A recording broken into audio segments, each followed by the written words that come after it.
For Poetry London and Radio Western, this is Kevin Heslop speaking with Arleen Paré about her most recent collection of poems published by Brick Books in 2017, The Girls with Stone Faces, a kind of curated biography of Florence, Wyle, and Frances Loring, two of Canada's greatest sculptors.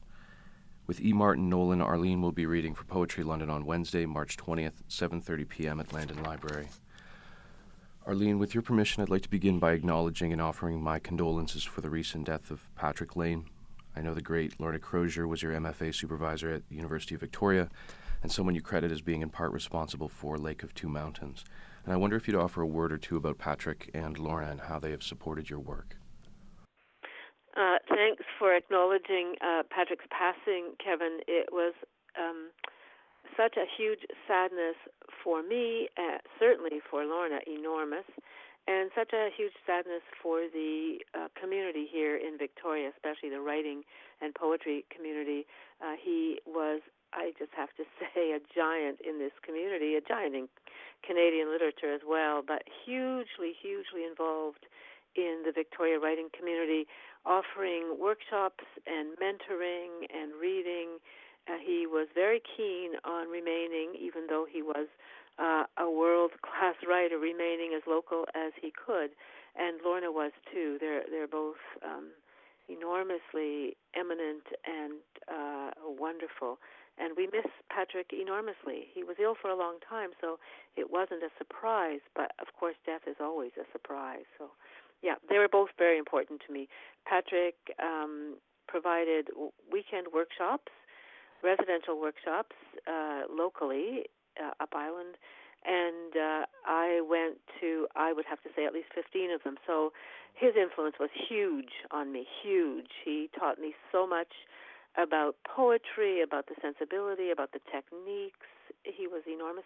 And, of course, Lorna was my official teacher at UVic while I was in the writing program there, and was also enormously influential. They are both major, major influences on my work. Out of curiosity, I wonder if you'd offer a word about how Patrick conducted the workshops that he'd run in Victoria. Mm-hmm, yeah.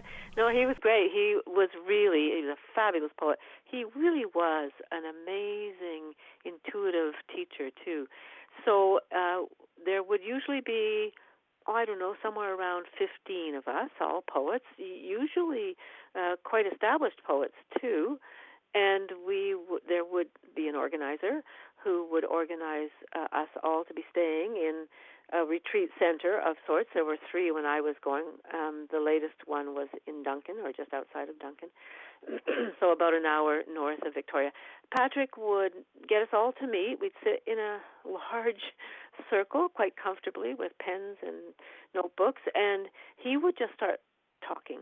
And he had a wonderful voice. I don't know if you've heard his voice. It's completely mesmerizing, very sonorous. And he would talk about, there would be a theme for the workshop.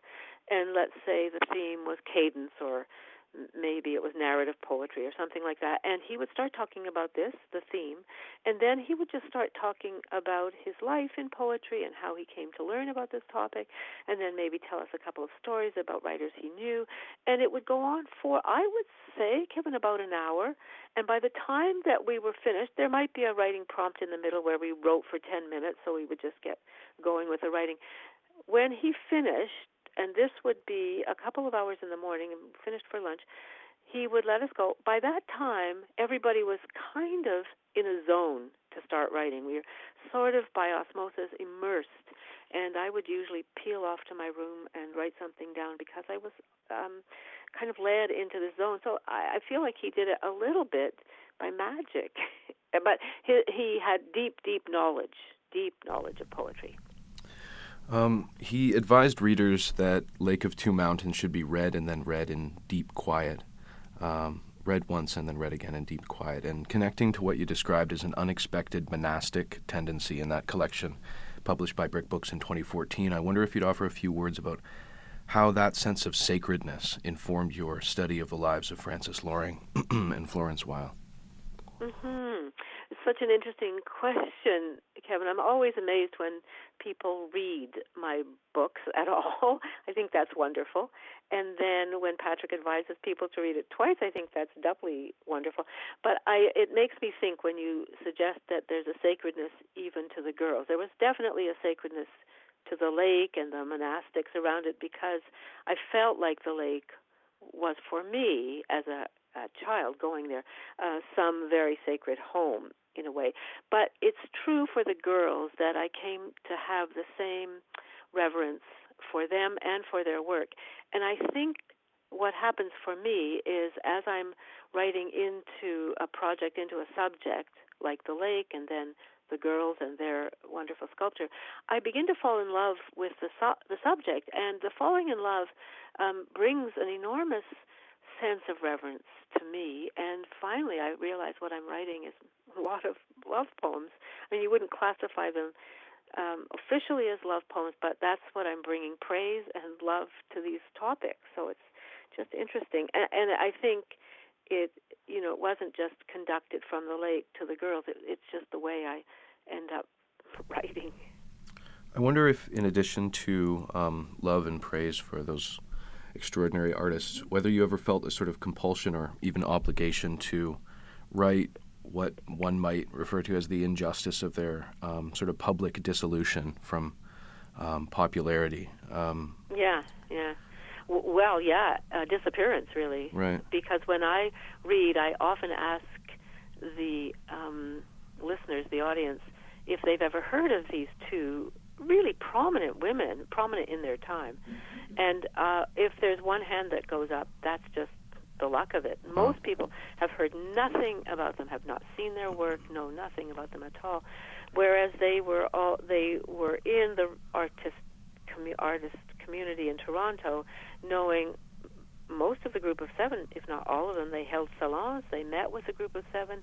They were really important organizers of the art community in Toronto, and then in Canada they were big. And so the fact that they just disappeared is one of the reasons I wrote this book. I wanted to memorialize them and to bring their art and their lives into some more public awareness. So I hope in some of the latter poems, so the book is a little bit chronological, not very, but at the end I do start writing something about, hey, how come these people disappeared, Right. And one of the things I mean, artists disappear all the time, but they were so huge, and I wonder about that a lot, that the group of seven never disappeared. Of course, there were seven, and there were only these two, and sculpture may not have the same artistic exposure as painting, not so easily accessible maybe, Right. but also they were women, of course, and it may be, so it's hard to know where to place the blame, I guess we could say. But there's also the fact, I think, and I try to talk about this, write about it a little bit in the book, that there is fashion to every art, to every aspect of human life. There's fashion to different art forms, to different, modes of dress. We recognize fashion all the time. So we go through periods of time when the neoclassical sculpture, as they did, they were well trained at the Art Institute of Chicago in neoclassical sculpture, and they did it beautifully. Then, as the book says, they managed their work. They were carrying along very nicely until people like Henry Moore arrived on the artist scene, and they hated his work. They thought it was an aberration of sculpture because they were trained in classical sculpture, and he was digging holes in these works, and they thought that was dreadful. So, but, the Second World War had happened, modernism, et cetera, more avant-garde sculpture started taking over, Barbara Hepworth and Henry Moore, as I said, in England, and it just sort of eclipsed their work in a way. Their work got to be what I think some consider to be a little bit old-fashioned, passé, and this happens. That's just the fashion.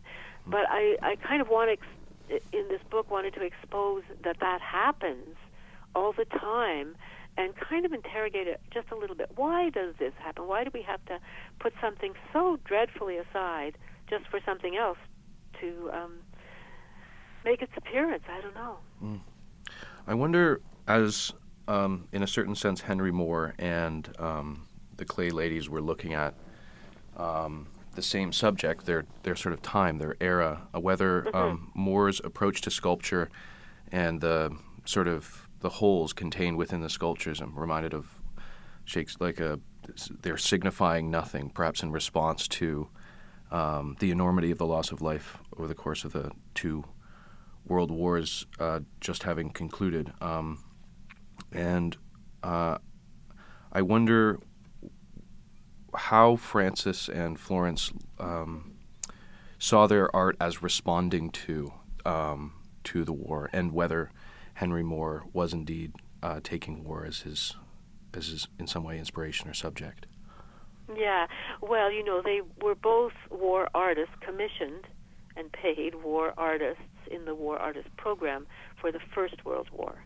So they were very immersed in the First World War, and the subject that they chose, as women they weren't allowed to go into the theater of war, so they stayed home and they made beautiful half-figure bronzes of the war work that women did in Canada. And so we have depictions. These are all in the War Museum in Ottawa, and they're very beautiful. And so we have depictions of women carrying munitions who are working in the munitions factory. We have depictions of women who are doing farm work, so producing food. There are also women carrying all kinds of rails and dressed, in pants. This would be unusual for women in 1915, 16. So they actually did work with the First World War and were quite important in bringing women's work in the war, that war effort, into some artistic prominence. When the Second World War came, they were older, of course, and Henry Moore was in London when the Second World War bombings were happening. A lot of his work was based on him going into the SkyTrain, metro, underground trains, where the tunnels, where the population often went when the bombings were happening. And he spent his time, even through the night, doing sketches and making notes on where people were. So a lot of that initial work was based in his own experience in the London bombings. So he was way more involved in the Second World War. I think Florence and Frances may not have been. I think their work stayed steady. They were, women who were making their living by doing this, so they had to do, if they had been commissioned, I guess they didn't get a war art commission in the Second World War. If they had been commissioned, they would have been able to do a little bit more and address it. But no, they were, far away from it, so the effect wasn't quite the same for them, for sure. And one gets the sense that one gets the sense from the book, I should say, that they sort of moved from commission to commission, and as soon as their sort of their materials ran out, they would, dash to the store and just have enough in the bank to purchase more clay or whatever it was at the time that they were working on. Like, it seems like they were constantly producing and always on a shoestring budget. Yeah. Yeah, I'm not sure about the always of it, Kevin, but they certainly, through the 30s, it was very hard times for them, the Depression, because the first thing to go for many people is any kind of ornamentation. So they weren't quite as in demand through the 30s, but they still were producing work and still making some money. But they were very close to the bone in the 30s. So yeah, they did live off their work, and it wasn't easy for them. And they did get commissions, of course, but it wasn't easy always. Yeah. I wonder whether your perspective towards them has changed over the course of the last couple of years since you've published the book and presumably been speaking about it and reading from it. My approach to them, or my feeling about them? Yeah, your feeling towards them. Yeah. Well, they were entirely unknown when I found them. They were there when I found their works in the National Art Gallery in Ottawa, And I was really astonished at the beauty of their work, but astonished that their work was done by women. So it was a revelation to me. And as I've written this book over the years and done quite a bit of research, I feel like I know them, I feel like they're kind of my friends. In fact, Frances Loring's great niece lives virtually down the street from me here in Victoria. So I have a much more intimate feeling for them than I had at the beginning. Yeah. In preparation for this interview, I asked to borrow the thoughts about this book of a friend and fellow poet, and she had this, to which I hope you'll respond, to say, "The poems bring up a lot for me about rooms inhabited by women and the space, or lack thereof, which we've traditionally been allotted. What happens when we encourage women to take the space and freedom to create, and what have we lost or missed through not doing so?" I guess a way to phrase that would... Yeah, I think the book is sectioned into sections that say rooms without enough space. I can't remember, roomers and rooms. Mm-hmm. So there's a lot about rooms, and one of the ways I got to that idea of spacing things into rooms was because I had, in the National Art Gallery, walked into room A105 and seen an enormous, lovely display of their work all together. So I thought this room was, a little bit sacred and really important to me. So I thought about rooms. I think it's true that, we have the Virginia Woolf book called The Room of One's Own, very important. So the need or the quest for a room of one's own to do art, writing, anything in without being disturbed by the world that doesn't appreciate women sufficiently has been an important feature for a long, long time for women. So, yes, I would agree with all of those things that you said. I don't know what we've missed or lost out because of not encouraging, allowing women to do the kind of writing and the kind of art, almost anything, that they could have for millennia. We can all only speculate that that's half the world. Right. So half the world has been missing. It is a miracle when, not so much, I don't think, in North America these days, but for centuries and centuries, women have been silenced or censored or hurt. So, yeah, we've missed out a lot. Over the course of your researches, did you encounter other artists, sculptors, perhaps women sculptors or women artists who were inspired by these two in particular? Mm-hmm. Yeah, the first biography that was written about these two women was written by a young sculptor in Toronto who was a protege of Frances and Florence, and her name, she may still be alive, I think, in Calgary now, Rebecca Sisler. So she was an artist who was influenced by them, and she decided to write a very short biography, but it was the first one that I looked at after I had seen their work, so it gave me enough material that I could start writing their lives a little bit. And since then, another biography, a rather wonderful and inclusive one, came out by Elspeth Cameron, came out while I was writing, so it was really a gem for me. But yeah, there were lots of women. They were mentors for a number of young sculpting women in Toronto, and they just wanted to help women get involved in the artist's world. One sort of imagines the Torontonian equivalent of a Gertrude Stein in Paris, yeah, with the salons that they would host. Yes. Yeah. Now, yes, of course, Gertrude was involved in the artist's world too, and they were as well. And the overlap of timing is pretty good as well. Yeah. Right.